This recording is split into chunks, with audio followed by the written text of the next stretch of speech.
Պարոն Չալաբյան, ցեղասպանությունից 110 տարի անց, ինչպես եք դուք այսօր գնահատում հայոց ցեղասպանության ճանաչման հարցը։ Ես կարծում եմ, որ հայոց ցեղասպանության ճանաչման, դատապարտման եւ հատուցման հարցը ծայրահեղ արդիական է այսօր, որովհետեւ մենք ապրում ենք մի իրողության պայմաններում, երբ որ մեր տարածաշրջանը տարածորեն փոթորկում է եւ մեր տարածաշրջանում շարունակում են տեղի ունենալ ցեղասպանություններ, մեծ ու փոքր։ 23 թվականին մենք ականատես եղանք Արցախի մեր հայրենակիցների բռնագաղթին ուղեկցող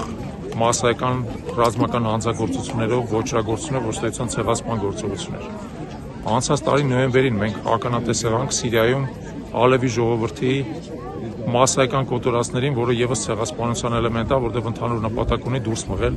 ալևիներին Սիրիայի իրենց բնական տարածաշրջանից, իրենց հայրենիքից։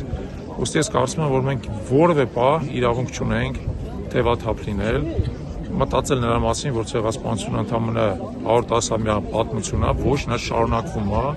շարունակվում է տարբեր դրսևորումներով, որովհետև ցեղասպանության ակունքը հիմնական պատճառը ագրեսիվ ցեղասպան թուրքական պետությունը շարունակում է իշխել այս տարածաշրջանում, շարունակում է նույնիսկ ինչ-որ չափով հզորանալ եւ շարունակում է տարբեր ձևերով պրոյեկտել, ծավալել իր ցեղասպան գործողությունները։ Ուստի այս այն ժամանակն է, երբ որ մենք առավել զգոն պետք է լինենք եւ շարունակենք պայքարը ոչ միայն ցեղասպանության ճանաչման, այլև նոր ցեղասպանությունների կրկնությունը կանխելու համար։ Իսկ հատուցումը ինչպես պետք է լինի։ Հատուցումը կլինի այն ժամանակ, երբ որ ցեղասպանությունը կդատապարտվի համատարած աշխարհում եւ Թուրքիան դա կճանաչի։ Դա հնարավորություն կտա Թուրքիայի հետ բանակցելու նրա մասին, թե հատուցումը ինչպիսին պետք է լինի։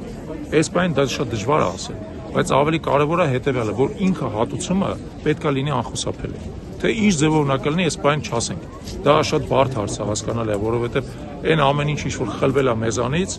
ամբողջ ծավալով հատուցել շատ դժվար է պատկերացնել։ Բայց որ գաղափարապես մենք պետք է համոզված լինենք նրանով, որ հատուցումը անհրաժեշտություն է եւ հասնենք դրան, դրա կասկած չկա։